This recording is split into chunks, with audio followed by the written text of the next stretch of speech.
I never thought I'd be the person standing between my sister and a life-saving blood transfusion, but here we are. Before we dive into this mess, make sure to hit that subscribe button and give this video a like. I need all the perspectives I can get on this one. And drop your city in the comments below. I'm curious where you're all watching from. My sister Rachel, 34, and I, 32F, used to be close. Like, inseparable close. Growing up, we shared everything. Clothes, secrets, dreams about our futures. Our parents always said we were their dynamic duo. But that was before the incident that completely destroyed my life. And I'm not being dramatic when I say that. It started 8 years ago. I was engaged to my college sweetheart Marcus. We'd been together since sophomore year, and he was everything I'd ever wanted. Kind, ambitious, supportive. We had just bought our first house together, a little 3-bedroom ranch in the suburbs that needed work but had good bones. The wedding was planned for June, and I was teaching 4th grade at the local elementary school I'd dreamed of working at since I was a kid myself. Rachel was going through a rough patch. She'd just gotten divorced from her first husband after he cheated on her, and she'd lost her job as a pharmaceutical sales rep due to restructuring, which I later found out meant she'd been caught falsifying her sales reports. She moved in with me and Marcus temporarily, and we were happy to help. She was my sister, after all. Family takes care of family, right? I should have seen the signs. The way she'd dress up when she knew Marcus would be home. The expensive perfume she suddenly started wearing around the house. How she'd always find excuses to be alone with him. "Hey, Marcus, can you help me move this box?" Or, "Marcus, I don't understand this form. Can you look at it?" I trusted them both. I trusted her. For 3 months, Rachel lived with us. 3 months where I worked long hours because I'd just taken on the role of assistant principal, thinking I was building our future. 3 months where I'd come home exhausted and grateful that my fiancé and sister seemed to be getting along well. 3 months where I was a complete idiot. I found out the worst possible way. I came home early one Tuesday afternoon. There was a gas leak at school, and they'd sent everyone home. I walked into my own bedroom, in the house I was paying the mortgage on, and found them in my bed. My bed. The one with the handmade quilt my grandmother had given us as an early wedding present. "It just happened," Rachel said, grabbing for her clothes. "We didn't mean for it to go this far." Marcus couldn't even look at me. "I'm sorry," he mumbled.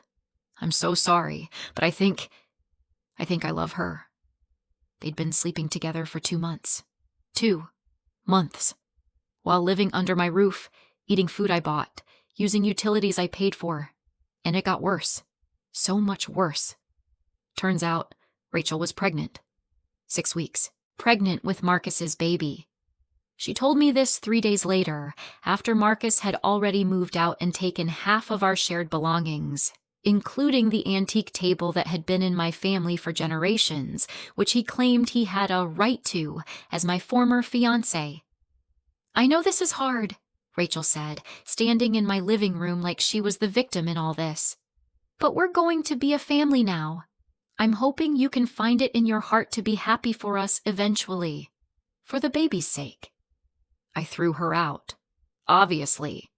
But the damage was done. The wedding was canceled. I had to eat the costs because we were within the penalty period. $12,000 down the drain. The house? Marcus refused to leave his name off the deed without me buying him out, but I couldn't afford it with my salary alone, especially not with all the wedding debt. I had to sell it at a loss because we needed to move quickly. My reputation at school took a hit too. Small town, big gossip. Everyone knew my sister had stolen my fiancé, and somehow, in the twisted way these things work, I became either the object of pity or the subject of speculation. What did she do to drive him away? I heard whispered in the teacher's lounge.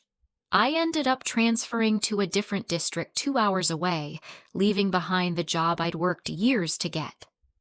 Rachel and Marcus got married 4 months later, when she was visibly showing. They didn't invite me, but my parents went. My own parents, sitting in those pews, watching my ex-fiancé marry my sister. Mom called it keeping the family together and not choosing sides. I called it betrayal. They had the baby, a girl they named Sophia.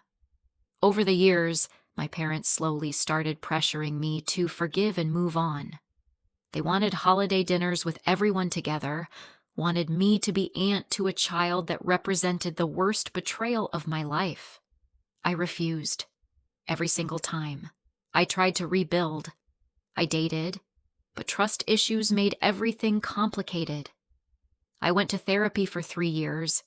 I eventually bought my own small condo, got a dog named Pepper, and found some semblance of peace. But I never forgave Rachel. I never even spoke to her unless absolutely necessary at family funerals or weddings I couldn't avoid. And even then, I kept it to 2-word answers. Now Sophia is 7. Rachel and Marcus have 2 more kids, twins, aged 4. And from what I hear through the family grapevine, their marriage isn't exactly the fairy tale Rachel thought she was getting. Apparently, Marcus isn't as attentive as a husband as he was when he was playing house with someone else's fiancé. Who would have thought? 2 weeks ago, my mom called me. "Rachel's in the hospital," she said, and I could hear she'd been crying. "She has acute myeloid leukemia. It's aggressive, she needs blood transfusions, and her blood type is AB negative. I'm also AB negative. It's rare. Only about 1% of the population has it. My parents are both positive types. Marcus is a positive. They'd already checked every family member who might match, and I'm the only one. You need to go donate," Mom said. "Tomorrow, I'll text you the hospital information." I didn't respond. I sat there with my phone in my hand, feeling absolutely nothing. The next day, my dad called, then my aunt, then my older cousin Jennifer, who I haven't spoken to in 4 years. All saying the same thing: Rachel needs blood. I'm the only match in the family. I need to do this. "She's dying," my mother said when she showed up at my door unannounced 3 days ago. "Your sister is dying, and you're just going to let her because you're holding on to anger from almost a decade ago. She has 3 children, 3 babies who need their mother." "She should have thought about that before she slept with my fiancé in my bed," I said. Mom's face went red. "That was years ago. People make mistakes.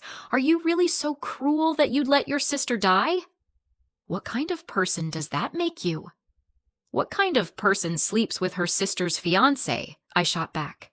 "What kind of sister destroys someone's entire life and then expects them to come running when she needs help?" "This is different and you know it," Mom said. "This is life and death. This is about being a decent human being. Here's the thing. It's not like I'm the only source of AB negative blood on the planet. The hospital has blood banks. They can get transfusions from other donors. I looked it up.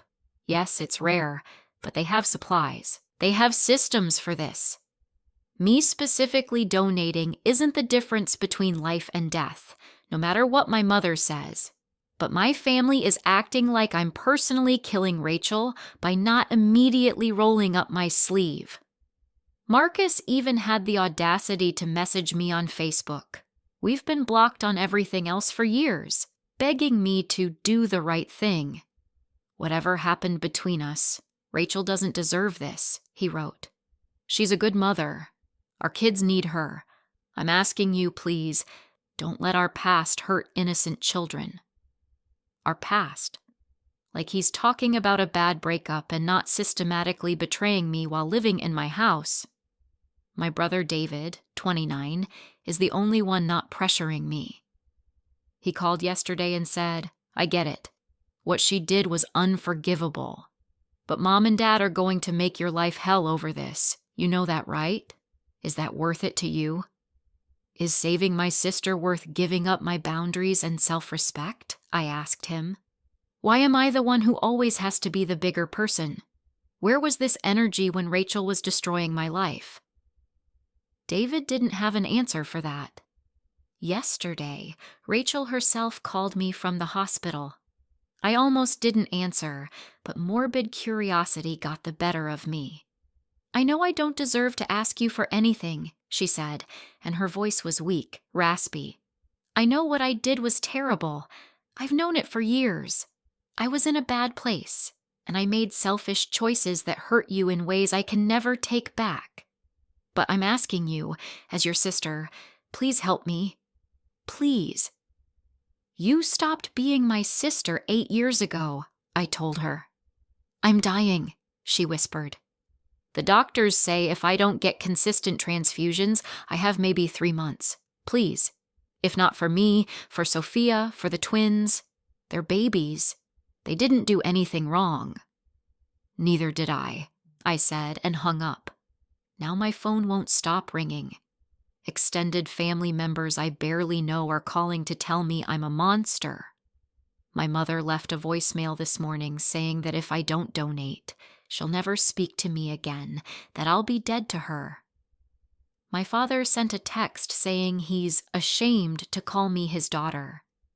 My inbox is full of messages telling me I'm cruel, heartless, that I'm letting a grudge kill someone. But it's not a grudge.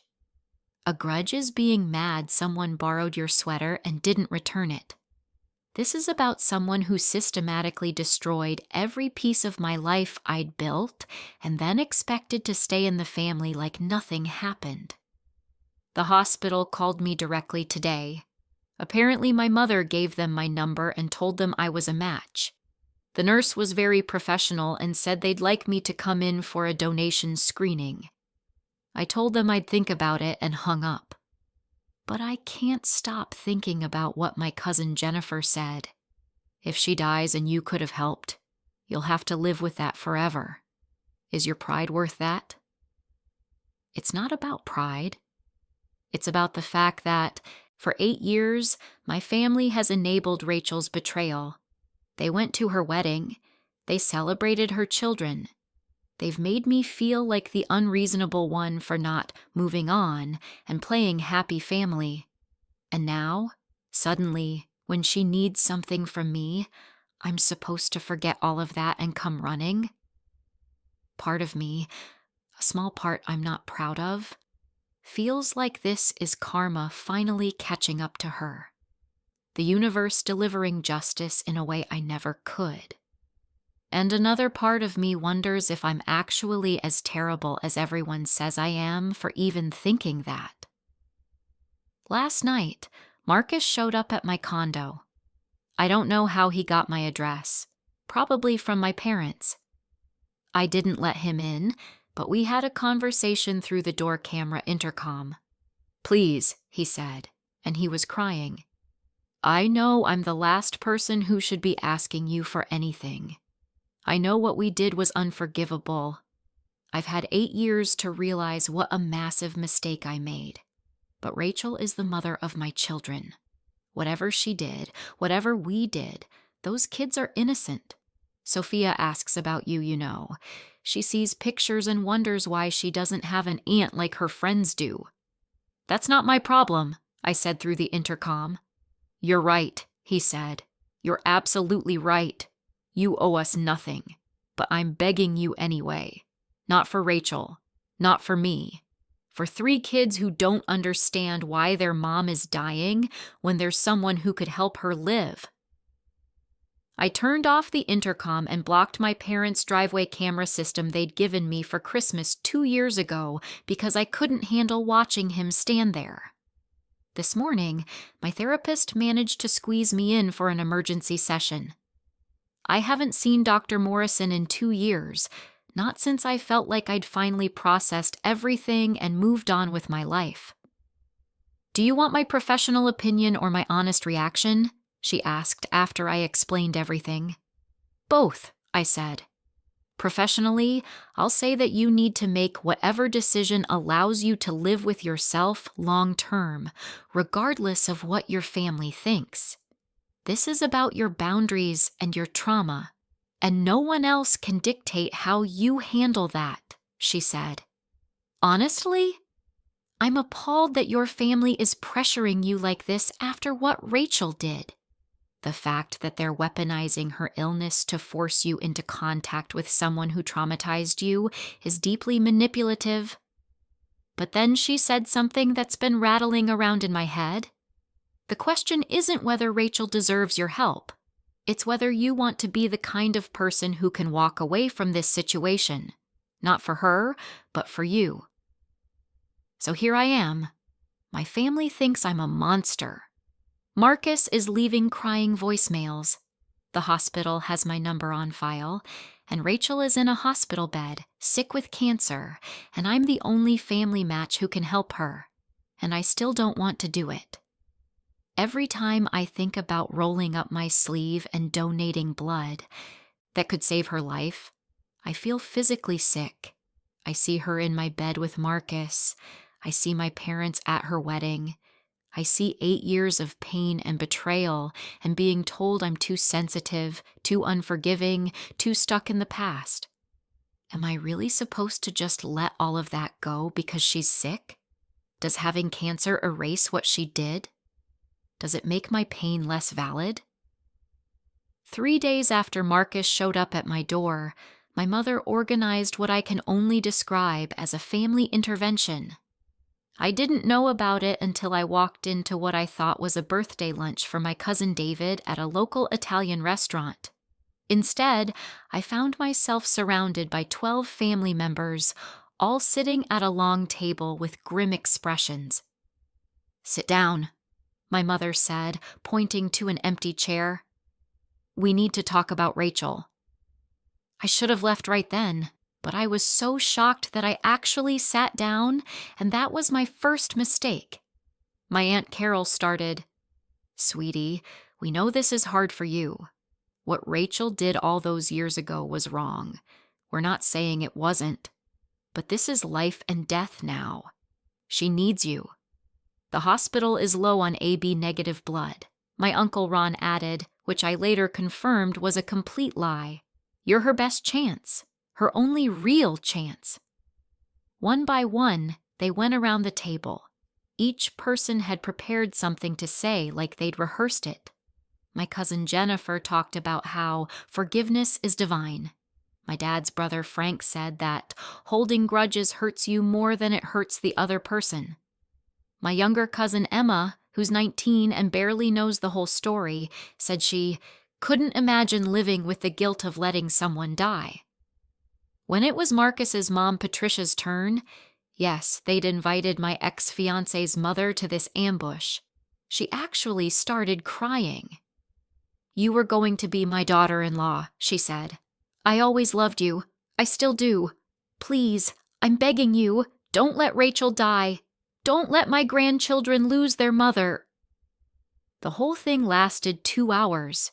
2 hours of being told I was selfish, cruel, holding on to the past, letting my pride kill someone. My brother David was there too, and to his credit, he didn't say anything. He just looked uncomfortable and kept checking his phone. Finally, my mother played her trump card.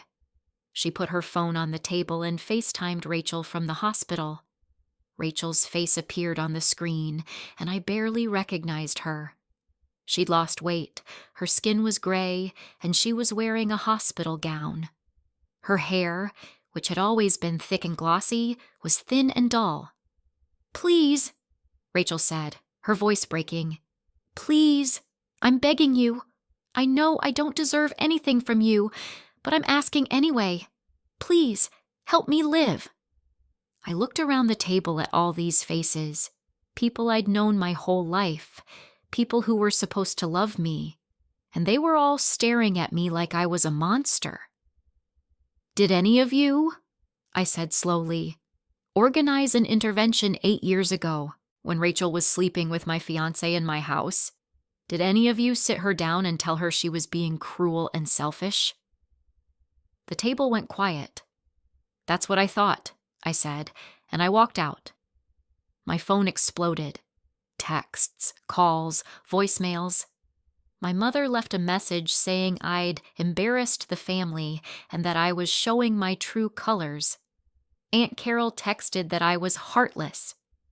Cousin Emma posted a vague status on Facebook about family members who refuse to help in times of crisis. She didn't name me, but everyone knew.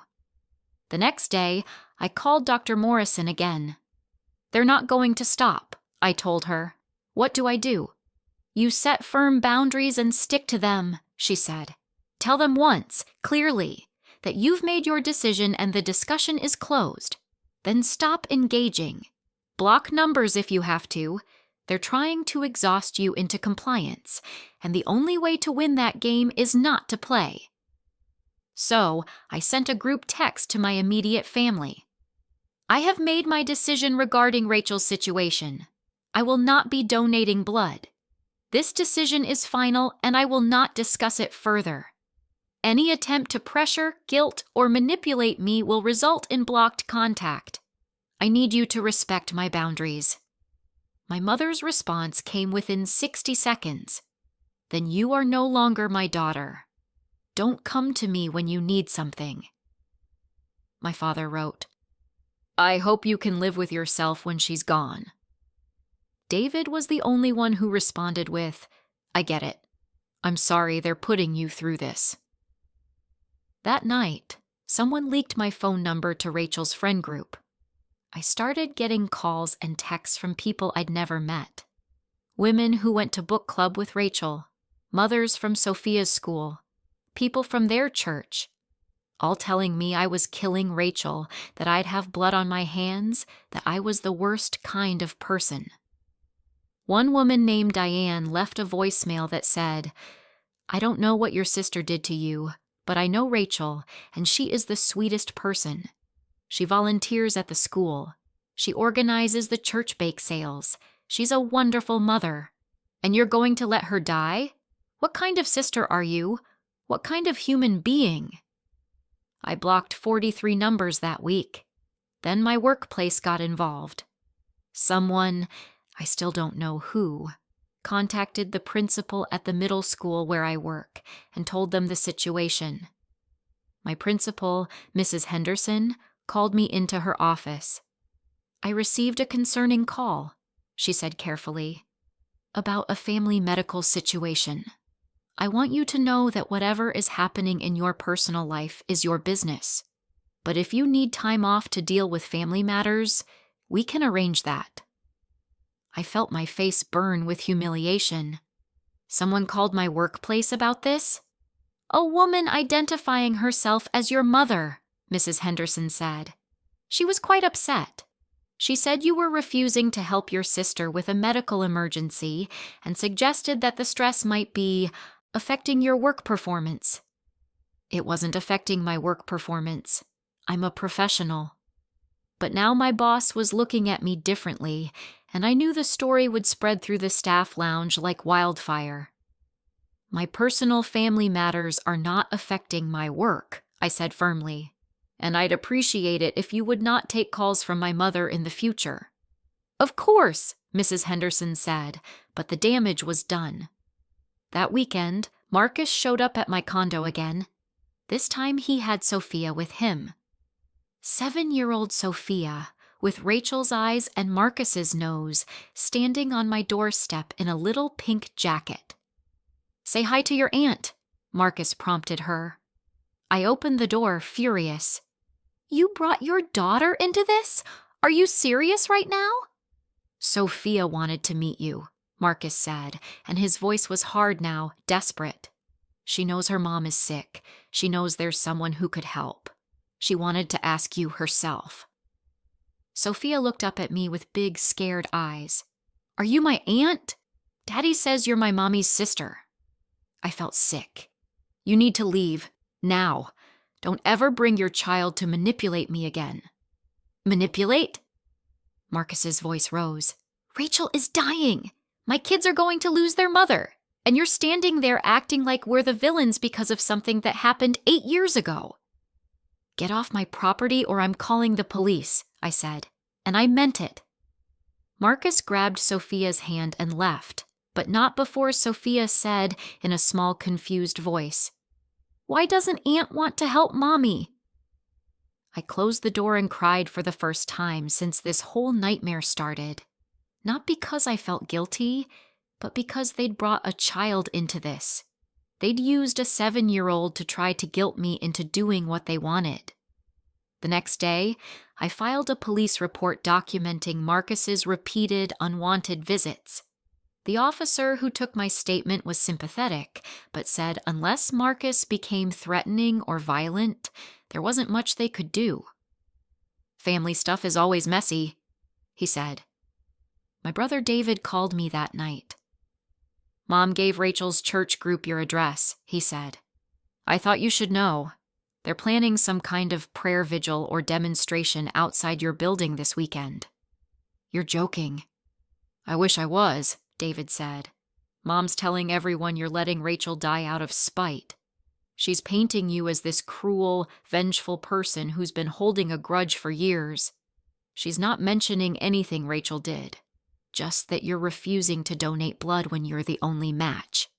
"That's not even true," I said. "The hospital has blood supplies. I looked it up.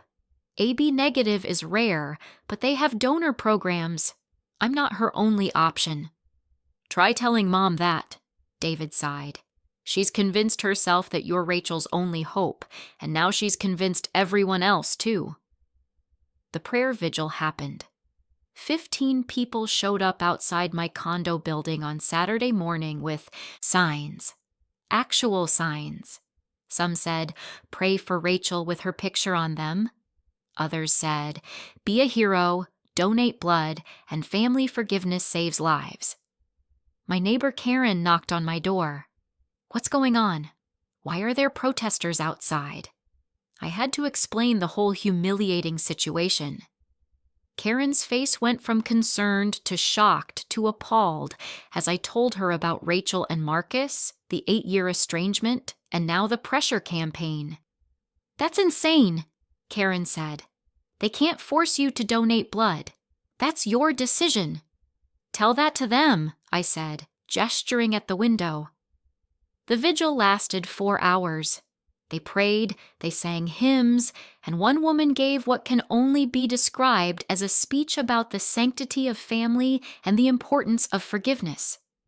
My landlord called me and asked if I could resolve whatever was causing the disturbance. On Monday, I hired a lawyer. Her name is Sandra Chen, and she specializes in family law and harassment cases. I told her everything: the affair, the estrangement, the pressure campaign, Marcus showing up with his daughter, the protests. "You have grounds for a restraining order against several people," Sandra said. "Your ex-fiancé, definitely. Possibly your mother if she continues to organize harassment. The question is, do you want to go that route? Because once you do, there's no going back. Your family will never forgive you." "They already don't," I said. "My mother told me I'm dead to her unless I donate." "Then let's draft a cease and desist letter," Sandra said. "We'll send it to everyone involved, making it clear that any further contact, attempts to contact, or coordination of third-party contact will result in legal action." The letters went out on Wednesday. By Thursday, my phone had finally stopped ringing, but the silence felt almost worse than the pressure had. My mother didn't respond. My father didn't respond. Radio silence. David called Friday night. "Rachel's been moved to ICU," he said quietly. "Her condition is deteriorating faster than they expected. The doctors are saying maybe weeks now, not months. Mom is hysterical.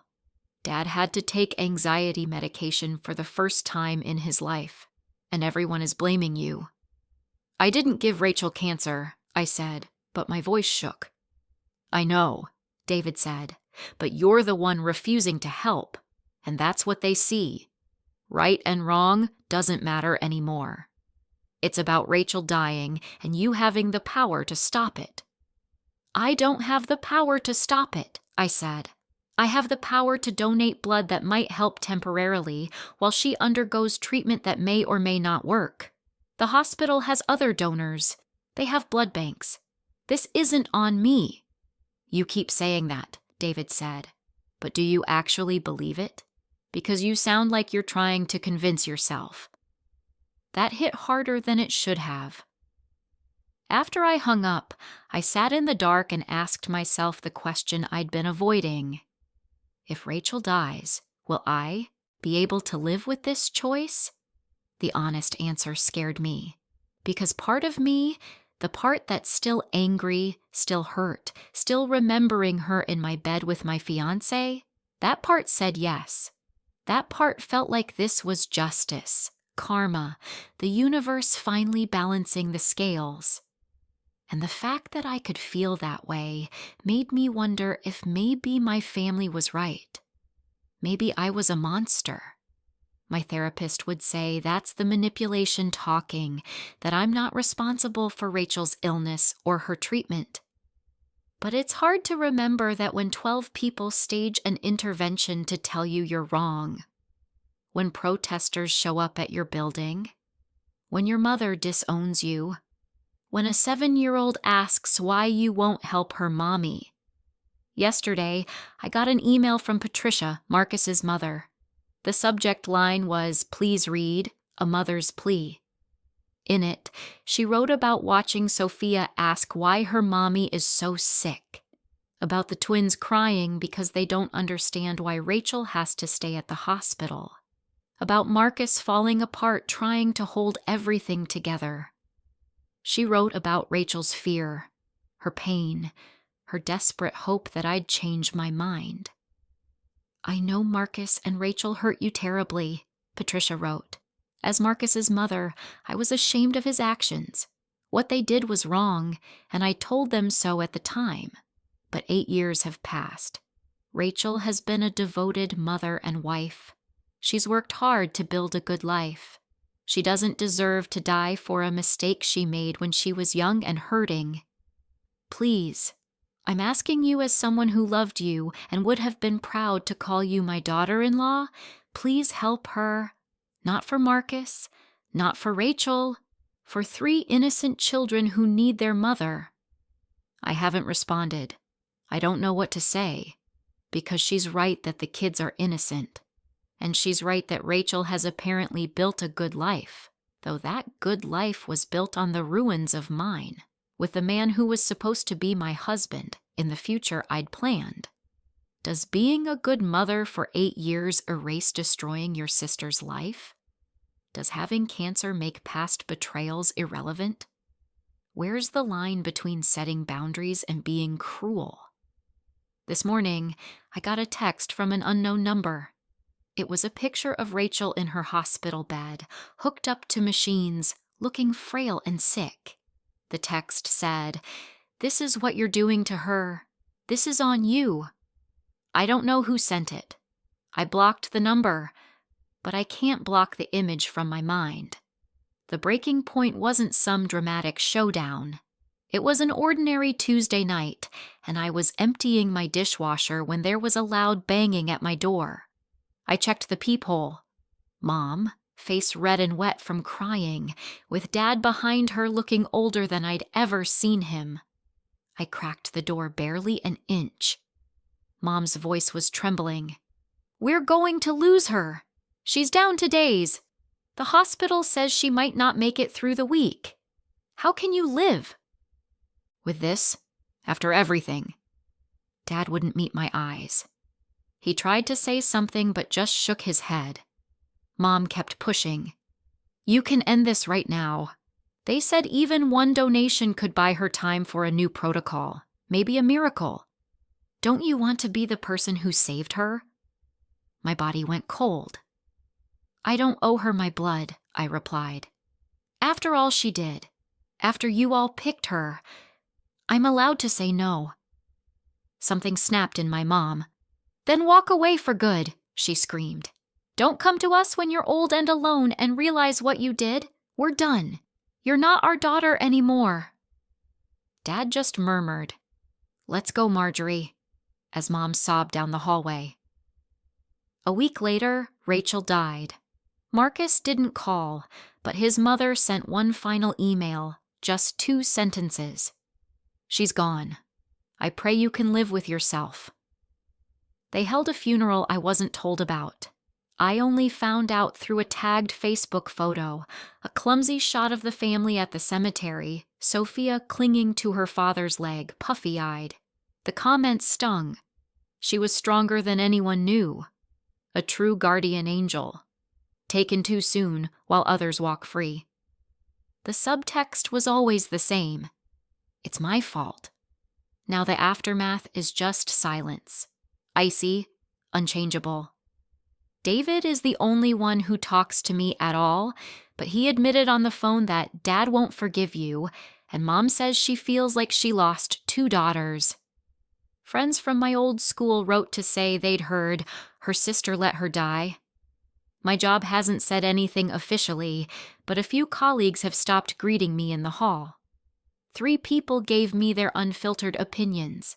Aunt Carol texted that holding grudges is a disease, and look what yours has done. She blocked me after I replied.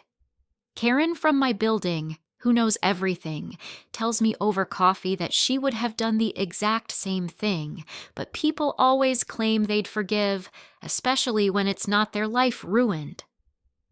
My therapist, Dr. Morrison, insists, "You set a desperately needed boundary, and even if it hurt, it was your right. Their attempts to erase your pain don't grant them moral high ground." There was one update, a letter from Marcus, left in my mailbox days after the funeral. Handwritten, shaky penmanship. He wrote, "I can't erase what I did. I won't ask forgiveness. But our kids will never understand. I hope you find peace." I didn't answer. Practically, I've changed my number, blocked most family, and left social media. The loneliness is fierce, even with Pepper's constant presence. I worry about Christmas. Where will I go? Who would invite me? I moved apartments last month to shake all the associations loose, but the new walls don't mute the echoes. Was I right? Was I wrong? Would I do it all again? People online trash me for choosing vengeance. But they didn't sit in that hospital parking lot after the vigil, shaking, knuckles white, knowing one donation wouldn't make a difference, knowing they'd demand more, always more, and I'd lose myself completely. Some argue I should have let it go, as if the act of forgiveness is as simple as flipping a switch. But my reality wasn't a movie. Rachel never apologized publicly, my parents never took my side, and my pain always came second to her needs. If this makes me villain in my family's story, so be it. My boundaries were all I had left, but I still think about Sophia and the twins, what stories they'll hear, what they'll believe. The real victims are always the innocent. My decision didn't just affect Rachel. It gutted a family, too, really, and left scars no apology can undo. So here I am. No family, no forgiveness, a complicated kind of peace. Was I the villain? Was I justified? Or was there simply no right answer when loving myself meant being the monster in someone else's story? If you made it this far, please like and subscribe to Who's the Villain? AITA. On a scale from 0 to 10, how badly did I screw up? Am I the villain after all? Let me know your honest opinion in the comments. I need to know.